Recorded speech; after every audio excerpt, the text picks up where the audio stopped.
Hi. For those of you who don't know me, my name is Michelle, and I am here recording some audiobooks for my son. So last year, he told me that he did better listening to audiobooks and reading along with them if I read them for him. And part of it is he just enjoys hearing my voice because I'm mom. Um, but the easiest way for him to listen to them was for us to upload these videos to YouTube.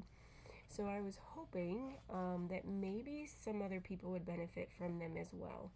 So just know that these are not going to be perfectly produced videos. They're really just done whenever I can get them done. And they are really for the benefit of my son, but also I really hope that they help some of you guys as well. So I'm trying to get a jump start on next year's school year because I found that last year things kind of got away from me a few times. So we are going to start with Up from Slavery, an autobiography of Booker T. Washington. Preface. This volume is the outgrowth of a series of articles dealing with incidents in my life which were published consecutively in the Outlook. While they were appearing in that magazine, I was constantly surprised at the number of requests which came to me from all parts of the country, asking that the articles be permanently preserved in book form. I am most grateful to the Outlook for permission to gratify these requests. I have tried to tell a simple, straightforward story with no attempt at embellishment. My regret is that what I have attempted to do has been done so imperfectly. The greater part of my time and strength is required for the executive work connected with the Tuskegee Normal and Industrial Institute and in securing the money necessary for the support of the institution. Much of what I have said has been written on board trains or at hotels or railroad stations while I have been waiting for trains or during the moments that I could spare from my work while at Tuskegee. Without the painstaking and generous assistance of Mr. Max Bennett Thrasher, I could not have succeeded in any satisfactory degree. Introduction. The details of Mr. Washington's early life, as frankly set down in Up from Slavery, do not give quite a whole view of his education. He had the training that a colored youth receives at Hampton, which, indeed, the autobiography does explain. But the reader does not get his intellectual pedigree, for Mr. Washington himself, perhaps, does not as clearly understand it as another man might. The truth is, he had a training during the most impressionable period of his life that was very extraordinary, such a training as few men of his generation have had. To see its full meaning, one must start in the Hawaiian Islands half a century or more ago. For this interesting view of Mr. Washington's education, I am indebted to Robert C. Ogden, Esquire, chairman of the Board of Trustees of Hampton Institute and the intimate friend of General Armstrong during the whole period of his educational work. There, Samuel Armstrong, a youth of missionary parents, earned enough money to pay his expenses at an American college. Equipped with this small sum and the earnestness that the undertaking implied, he came to Williams College when Dr. Mark Hopkins was president. Williams College had many good things for youth in that day, as it has in this, but the greatest was the strong personality of its famous president. Every student does not profit by a great teacher, but perhaps no young man ever came under the influence of Dr. Hopkins, whose whole nature was so ripe for profit, by such an experience as young Armstrong. He lived in the family of President Hopkins and thus had a training that was wholly out of the common, and this training had much to do with the development of his own strong character, whose originality and force we are only beginning to appreciate. In turn, Samuel Armstrong, the founder of Hampton Institute, took up his work as a trainer of youth. He had very raw material, and doubtless most of his pupils failed to get the greatest lessons from him. But as he had been a peculiarly receptive pupil of Dr. Hopkins, so Booker Washington became a peculiarly receptive pupil of his. To the formation of Mr. Washington's character, then, went the missionary zeal of New England, influenced by one of the strongest personalities in modern education, and the wide reaching moral earnestness of General Armstrong himself. These influences are easily recognizable in Mr. Washington today by men who knew Dr. Hopkins and General Armstrong. I got the cue to Mr. Washington's character from a very simple incident many years ago. I had never seen him, and I knew little about him, except that he was the head of a school in Tuskegee, Alabama. I had occasion to write to him, and I addressed him as the Reverend Booker T. Washington. In his reply, there was no mention of my addressing him as a clergyman. But when I had occasion to write to him again, and persisted in making him a preacher, his second letter brought a postscript. I have no claim to reverend.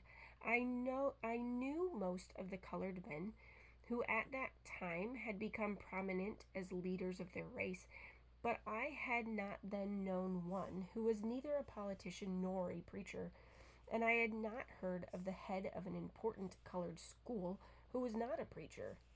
A new kind of man in the colored world, I said to myself, a new kind of man surely if he looks upon his task as an economic one instead of a theological one. I wrote him an apology for mistaking him for a preacher. The first time that I went to Tuskegee, I was asked to make an address to the school on Sunday evening. I sat upon the platform of the large chapel and looked forth on 1,000 colored faces, and the choir of 100 or more behind me sang a familiar religious melody, and the whole company joined in the chorus with unction. I was the only white man under the roof, and the scene and the songs made an impression on me that I shall never forget. Mr. Washington arose and asked them to sing one after another of the old melodies that I had heard all my life, but I had never before heard them sung by 1,000 voices, nor by the voices of educated Negroes. I had associated them with the Negro of the past, not with the Negro who is struggling upward. They brought to my mind the plantation, the cabin, the slave, not the freedman in quest of education. But on the plantation and in the cabin, they had never been sung as these 1,000 students sang them. I saw again all the old plantations that I had ever seen. The whole history of the Negro ran through my mind, and the inexpressible pathos of his life found expression in these songs as I had never before felt it. And the future? These were the ambitious youths of the race at work with an earnestness that put to shame the conventional student life of most educational institutions. Another song rolled up along the rafters, and as soon as silence came, I found myself in front of this extraordinary mass of faces, thinking not of them, but of that long and unhappy chapter in our country's history which followed the one great structural mistake of the fathers of the Republic, thinking of the one continuous great problem that generations of statesmen had wrangled over, and a million men fought about, and that had so dwarfed the mass of Englishmen in the southern states as to hold them back 100 years behind their fellows in every other part of the world, in England, in Australia, and in the northern and western states.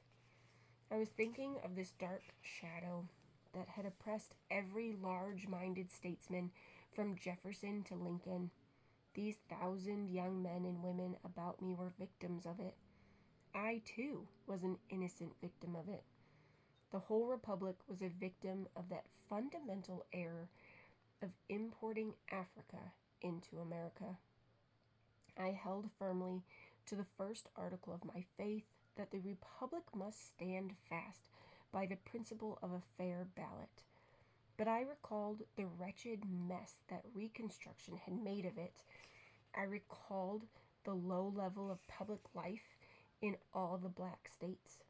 Every effort of philanthropy seemed to have miscarried.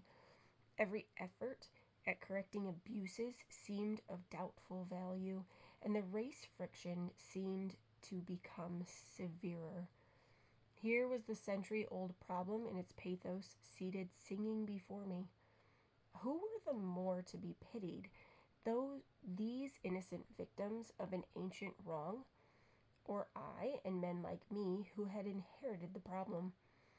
I had long ago thrown aside illusions and theories and was willing to meet the facts face to face, and to do whatever in God's name a man might do towards saving the next generation from such a burden. But I felt the weight of 20 well-nigh hopeless years of thought and reading and observation, for the old difficulties remained and new ones had sprung up.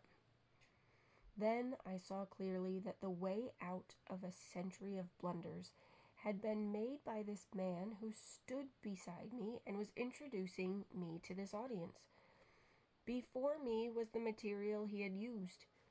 All about me was the indisputable evidence that he had found the natural line of development. He had shown the way. Time and patience and encouragement and work would do the rest. It was then more clearly than ever before that I understood the patriotic significance of Mr. Washington's work. It is this conception of it and of him that I have ever since carried with me. It is on this that his claim to our gratitude rests. To teach the Negro to read, whether English or Greek or Hebrew, butters no parsnips. To make the Negro work, that is what his master did in one way and hunger has done in another. Yet both these left Southern life where they found it. But to teach the Negro to do skillful work, as men of all the races that have risen have worked, responsible work, which is education and character, and most of all, when Negroes so teach Negroes to do this, that they will teach others with a missionary zeal that puts all ordinary philanthropic efforts to shame. This is to change the whole economic basis of life and the whole character of a people. The plan itself is not a new one. It was worked out at Hampton Institute, but it was done at Hampton by white men. The plan had, in fact, been many times theoretically laid down by thoughtful students of Southern life. Handicrafts were taught in the days of slavery on most well-managed plantations. But Tuskegee is, nevertheless, a brand new chapter in the history of the Negro and in the history of the knottiest problem we have ever faced. It not only makes a carpenter of a man, it makes a man of a carpenter.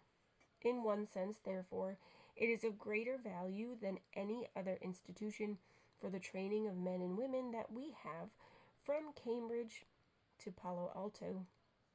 It is almost the only one of which it may be said that it points the way to the new epoch in a large area of our national life.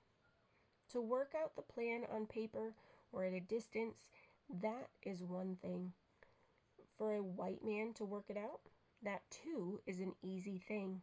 For a colored man to work it out in the South, where, in its constructive period, he was necessarily misunderstood by his own people as well as by the whites, and where he had to adjust it at every step to the strained race relations, that is so very different and more difficult a thing that the man who did it put the country under lasting obligations to him. It was not and is not a mere educational task. Anybody could teach boys trades and give them an elementary education. Such tasks have been done since the beginning of civilization, but this task had to be done with the rawest of raw material, done within the civilization of the dominant race, and so done as not to run against race lines and social lines that are the strongest forces in the community. It had to be done for the benefit of the whole community. It had to be done, moreover, without local help, in the face of the direst poverty, done by begging, and done in spite of the ignorance of one race and the prejudice of the other. No man living had a harder task, and a task that called for more wisdom to do it right. The true measure of Mr. Washington's success is, then, not his teaching the pupils of Tuskegee, nor even gaining the support of the philanthropic persons at a distance, but this, that every Southern white man of character and of wisdom has been won to a cordial recognition of the value of the work, even men who held and still hold to the conviction that a mere book education for the Southern blacks under present conditions is a positive evil. This is the demonstration of the efficiency of the Hampton-Tuskegee idea that stands like the demonstration of the value of democratic institutions themselves, a demonstration made so clear in spite of the greatest odds that it is no longer open to argument. Consider the change that has come in 20 years in the discussion of the Negro problem. 2 or 3 decades ago, social philosophers and statisticians and well-meaning philanthropists were still talking and writing about the deportation of Negroes, or about their settlement within some restricted area, or about their settling in all parts of the Union, or about their decline through their neglect of their children, or about their rapid multiplication till they should expel the whites from the South. Of every sort of nonsense under heaven. All this has been given place to the simple plan of an indefinite extension among the neglected classes of both races of the Hampton-Tuskegee system of training. The problem, in one sense, has disappeared. The future will have for the South swift or slow development of its masses and of its soil in proportion to the swift or slow development of this kind of training. This change of view is a true measure of Mr. Washington's work. The literature of the Negro in America is colossal, from political oratory through abolitionism to Uncle Tom's Cabin and Cotton is King, a vast mass of books which many men have read to the waste of good years, and I among them. But the only books that I have read a second time, or ever care again to read in the whole list, most of them by tiresome and unbalanced reformers, are Uncle Remus and Up from Slavery, for these are the great literature of the subject. One has all the best of the past, the other foreshadows a better future, and the men who wrote them are the only men who have written of the subject with that perfect frankness and perfect knowledge and perfect poise, whose other name is genius. Mr. Washington has won a world-wide fame at an early age. His story of his own life already has the distinction of translation into more languages, I think, than any other American book. And I suppose that he has as large a personal acquaintance among men of influence as any private citizen now living. His own teaching at Tuskegee is unique. He lectures to his advanced students on the art of right living, not out of textbooks, but straight out of life. Then he sends them into the country to visit Negro families. Such a student will come back with a minute report of the way in which the family that he has seen lives, what their earnings are, what they do well and what they do ill, and he will explain how they might live better. He constructs a definite plan for the betterment of that particular family out of the resources that they have. Such a student, if he be bright, will profit more by an experience like this than he could profit by all the books on sociology and economics that ever were written. I talked with a boy at Tuskegee who has made such a study as this, and I could not keep from contrasting his knowledge and enthusiasm with what I heard in a classroom at a Negro university in one of the southern cities, which is conducted on the idea that a college course will save the soul. Here the class was reciting a lesson from an abstruse textbook on economics, reciting it by rote with so obvious a failure to assimilate it that the waste of labor was pitiful. I asked Mr. Washington years ago what he regarded as the most important result of his work, and he replied, "I do not know which to put first, the effect of Tuskegee's work on the Negro, or the effect on the attitude of the white man to the Negro." The race divergence under the system of miseducation was fast getting wider. Under the influence of the Hampton-Tuskegee idea, the races are coming into a closer sympathy and into an honorable and helpful relation. As the Negro becomes economically independent, he becomes a responsible part of the Southern life, and the whites so recognize him. And this must be so from the nature of things. There is nothing artificial about it. It is development in a perfectly natural way. And the Southern whites not only so recognize it, but they are imitating it in the teaching of the neglected masses of their own race. It has thus come about that the school is taking a more direct and helpful hold on life in the South than anywhere else in the country. Education is not a thing apart from life, not a system nor a philosophy. It is direct teaching how to live and how to work. To say that Mr. Washington has won the gratitude of all thoughtful Southern white men is to say that he has worked with the highest practical wisdom at a large constructive task, for no plan for the upbuilding of the freedom could succeed that ran counter to Southern opinion. To win the support of Southern opinion and to shape it was a necessary part of the task, and in this he has so well succeeded that the South has a sincere and high regard for him. He also said to me that he recalled the day and remembered it thankfully when he grew large enough to regard a Southern white man as he regarded a Northern one. It is well for our common country that the day is come when he and his work are regarded as highly in the South as in any other part of the Union.